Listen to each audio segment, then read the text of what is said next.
Hello and welcome to Money Control. This is Priyanka Sahai, and you are tuned into Money Control. And today I have with me serial entrepreneur Vishal Gondal.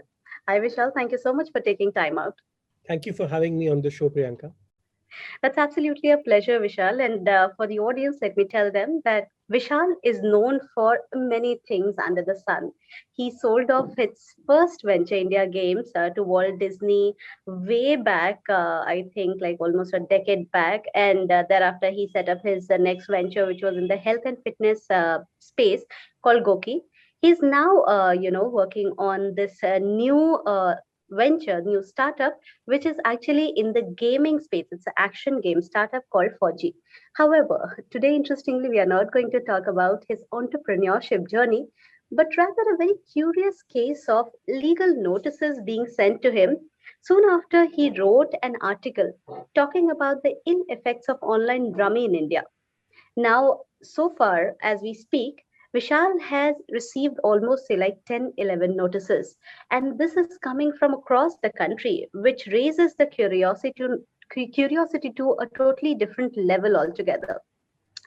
Some of these notices are quite interesting and I would say bizarre in nature because they talk about the fact that Vishal's article hurt their religious sentiments.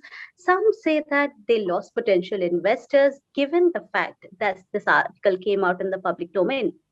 I have Vishal with me who will tell us more about where it all began and how he is dealing with the situation right now. I think it's quite bizarre, but more importantly, it is also very sad state that for such an important social issue where people are losing their lives, people are losing their livelihoods.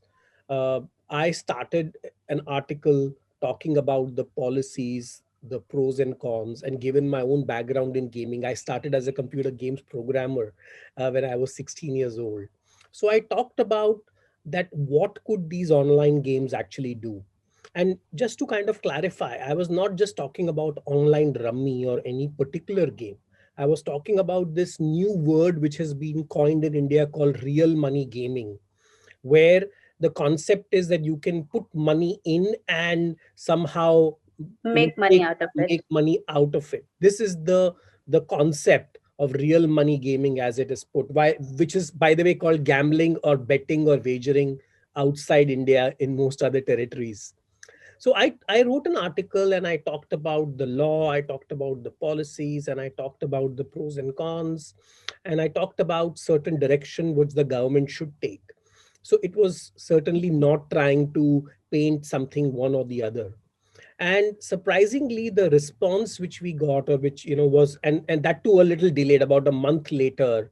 Every day we are getting new notices from different parts of the country, from absolutely random people. Of course, these notices have similar content. Some of them even have absolutely same paragraphs. But more importantly, not even one notice talks about which games these people are playing. They're all offended that I said that this is particularly gambling, but nobody has said what games they play. So it really sounds something which is not, which is clearly done as an organized way to harass somebody. So clearly, it is not a good feeling to wake up every morning to find a new legal notice coming to you. But like I said, I'm not trying to say or do anything which is wrong. I just called out the obvious. And I think this is what happens when you become the whistleblower in an industry. How many states have you received these notices? And I read some of them, the notices that have I come think up. right now it is almost from 11 states only, because every state has one, I think, except Bihar, which has two. But Okay. looking at the rate at which it is going, I may possibly have 100 notices from all over the country. Tell us a little more about what exactly do these notices say? I read a couple of them. One, of course, I found a little, out of the box. It stated that given the fact that you called this as betting, it impacts and affects his religious sentiments. And the other one, of course, was saying that given the fact that you've written this, his potential investors who would have invested in his company got impacted, so he's no more able to raise his round of funding.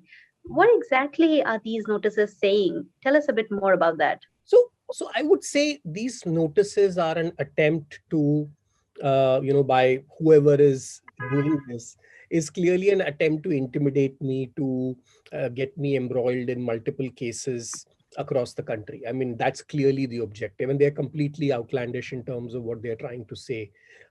Somebody saying that, in fact, somebody said that Rummy is a religious game and it's played during every festival in India, which is why I've heard their sentiments. So clearly, I think this is the notices is a clear attempt. And I think, when you are saying the truth, that's when it hurts the most. So I can see, I can understand why people are so upset, because millions of dollars and millions of dollars are at stake. A lot of these companies have raised multi-million dollars and are valued at, crazy valuations today. So I can clearly see why this is happening.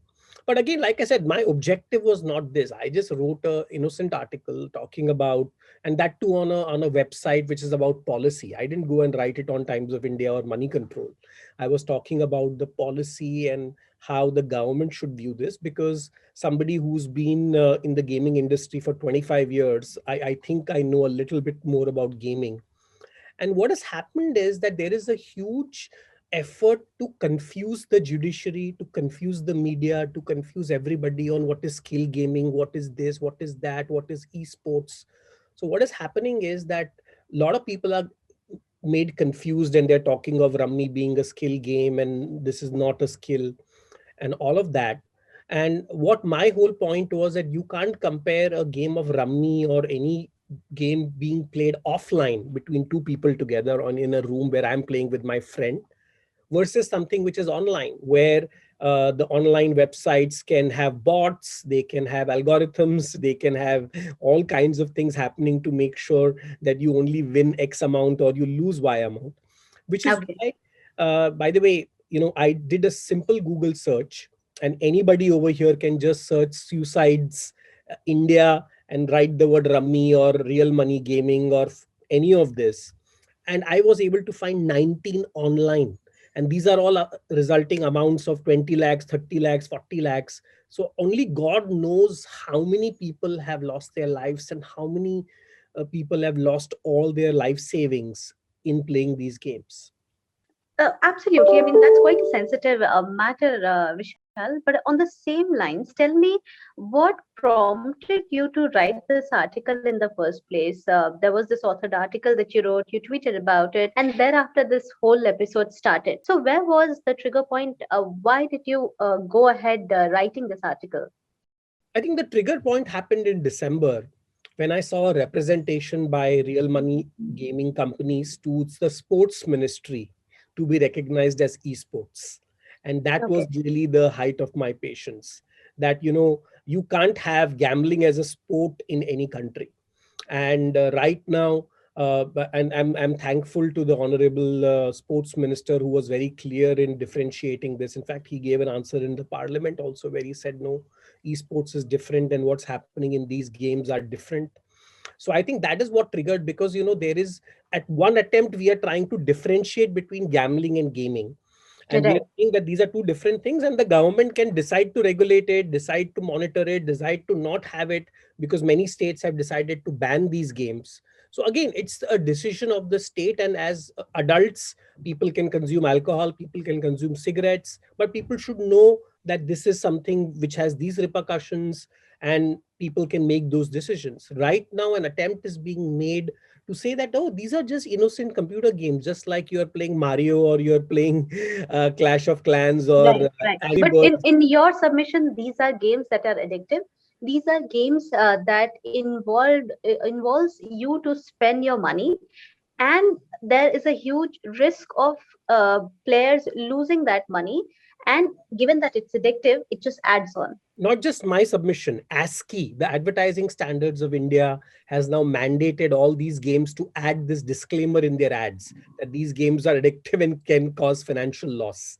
So I'm Right. just saying that this is not just me saying, even the Advertising Council has recognized this. And this was actually coming from the Ministry, I think, of Information Broadcasting.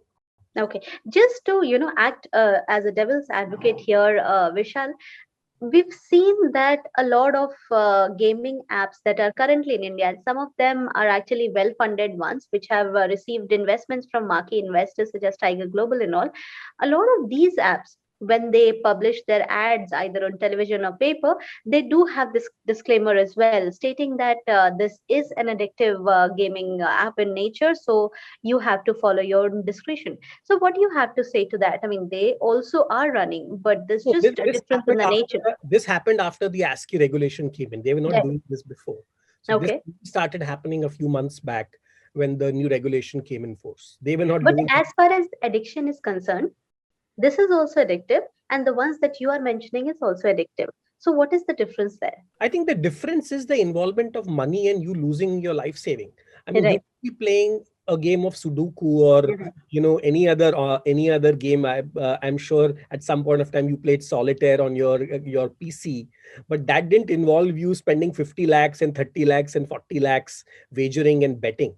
So I Right. think the difference over here is not the game itself. Game itself are good for entertaining, but the minute there is an involvement of you having the ability to put money in and somehow multiply that money or lose that money, that is the problem here. Hmm. Okay. So basically, it's all about the money that a customer is spending, and that is how he ends up losing that money. So that is the addiction factor that you want to point out. No, not just addiction, right? It can cause serious financial loss. I mean, addiction is a different problem, and then having serious financial loss where you lose all your life savings, people borrow, people steal, people commit crimes. There is also a lot of reports on how, because to fund these habits of online gaming, people have resorted to all kinds of frauds and criminal activity. So this is a problem which, and this is what happens classically in gambling, right? But gambling was in the past offline. It was limited to a city, a neighborhood, a building, a club. So Right. there was some kind of limit. What has now happened is because of online gambling, a casino now is open 24 by 7, which is now being advertised by top celebrities in India. And people are told that, oh, this is absolutely normal. There is nothing wrong in it. So that is the problem right now. Right. Vishal, like I mentioned in the intro, also you also run a gaming startup. Do you think that there could be an inherent conflict because you are running the startup? See, very simply put, the games we are building, 4G, for example, has no element of you trying to make money or multiply your money or anything. In fact, the game is entirely free.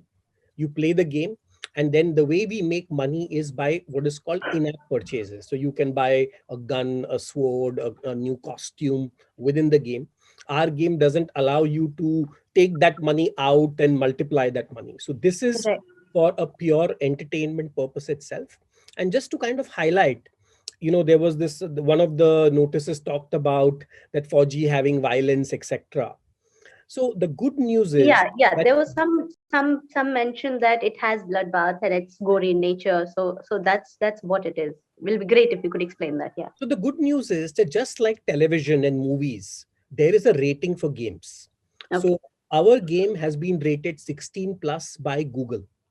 So Okay. Google App Store and both Google Play Store and Apple Play Store, when games are launched within them, they have their own rating mechanisms. And just like any TV show or any movie, these ratings are given. But what I want to bring out, the most important part, that both Google and Apple has completely barred any of these real money games to even be listed on the Google Store. Okay.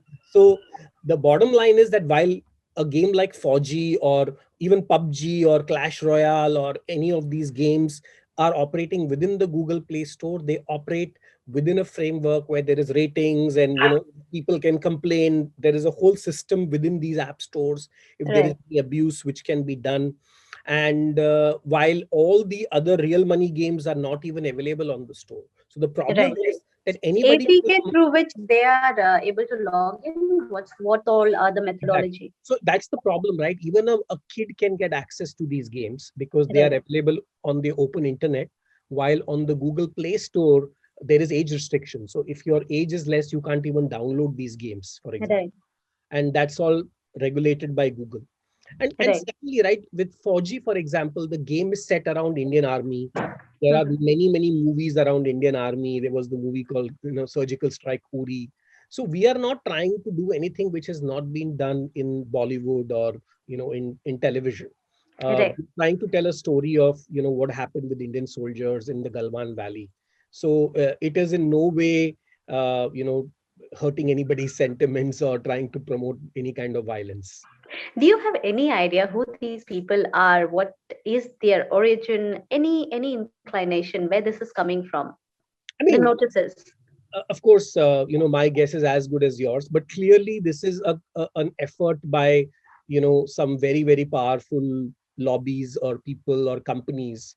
Because I'm surprised that how can, 11 people from different states at the same time, almost at the same time, have exactly the same issue with the same kind of language, sending me the same kind of notices. So it's, I can understand one or two or three being coincidental, but this is a pattern. And all I can say is that I'm going to try my level best to defend myself. And What is the plan? What is the action plan? I understand that you've started sending them responses. So and strangely enough, you've also gone and stated that you'll be helping them get mental counseling. Tell us a bit more about that. see, either, like I said, if these people are really so upset about just my article, even though there are been states which have banned some of these games, and they are not upset with these states, they seem to be only upset with me. So it clearly looks like the addiction to playing these games has possibly, stopped their logical thinking ability. So one of the things I thought that maybe these people need help. So that is why I thought that it's a good way to do some good to the society, because that's exactly what happens when you play these kind of games. Your logical power goes away and you are betting everything. And again, going back to Mahabharat, we all know what happened when Yudhishthir was betting with with all his kingdom. So Right. clearly I think when we talk about Indian religion and Hinduism and other things, I think there are enough examples across all religions which also talks about the ill effects of gambling. So I just want people to be aware of this. And my final thing is, see, the youth, the kids today, especially in Corona, have taken up so much to online world. They all are browsing the internet. They are on their phones. And as parents, people don't know what their kids are doing, and they are assuming that if they are on their phone, they are not doing anything which is not correct. You know, so I think parents, my appeal is to parents to be a little more aware and ask their kids, or if you have other people, just make sure that if they are playing any of these games, they are able to uh, you know find out, and if they are playing any of these real money games, please exercise extreme caution. Of course, it's high time that parents keep a tab of what the activities the children are sort of engaging in currently at home, because at the end of the day, unfortunately, fortunately, every kid in the household has a mobile phone, and that too a smart device. So it's very interesting point that you've raised, Vishal. And on that note, I would like to ask you the last question here. What's the way forward? I mean, you've sent responses to these legal notices, but given the speed, yesterday we spoke, there were 10 notices. Today in the morning we are speaking, there are 11 notices. I My hunch is that there are more notices in store. So what's the way forward? How do you want to tackle this entire issue? So, see, I'm not an activist, or this was not my life's mission to do this, right? But I think what has happened is, now with more notices coming in, and I don't know what is going to be coming next, I think I've been forced to defend myself, and my only defense is the truth. So I think I will, do my level best to defend myself in the court of But law. what will be the procedure? I mean, what legal resources do you have, and how do you plan to take this up? Yeah. And again, like I said, luckily I do have a good legal resource, and there are many people, by the way, from the gaming industry who have come forward to support Yes, me. I saw your Twitter handle. It was filled with suggestions on how this should be taken care of. Exactly, exactly. So I think all this has happened, and as the things progress, I think the government needs to now intervene very seriously. I think this is the time now. There have been questions asked in Parliament around, the number of deaths caused by this. While I don't think so, the ministry still has the data. I, as an individual, was able to get 19 cases. I'm Right. sure if the government uses its machinery, I won't be surprised if there are hundreds and hundreds of suicide cases which have happened across the country. And I think that is a big wake up call to both the central and state government to do something about it. And again, I'm not saying stop this or ban it or do anything. I'm just saying that let us recognize that this is a problem, and then either you create a regulation, ruling, a framework if you want to allow this, or if you don't want to allow it, do it accordingly. But don't let it operate in a gray area, which is So what is happening. absolutely, a clear-cut regulation is the need of the hour, and that is something that you've been asking the government to also look at. Exactly. All right. Great, Vishal. Thank you so much for taking time out. I really appreciate that. And I hope that you have the wherewithal to handle all the cases that are coming your way. No, I think less than me. I think I've been extremely overwhelmed by the support I have received, both from people in the social networks, in the community, and even the media. Right, I'm really thankful that the media is now talking about it, because this is an issue which is just going under the carpet and nobody seems to be worried about it. So I'm happy that media outlets are now taking interest in this, and together we can at least get rid of this one problem in the society to some extent. All right, then. Thank you so much for your time. Really appreciate that.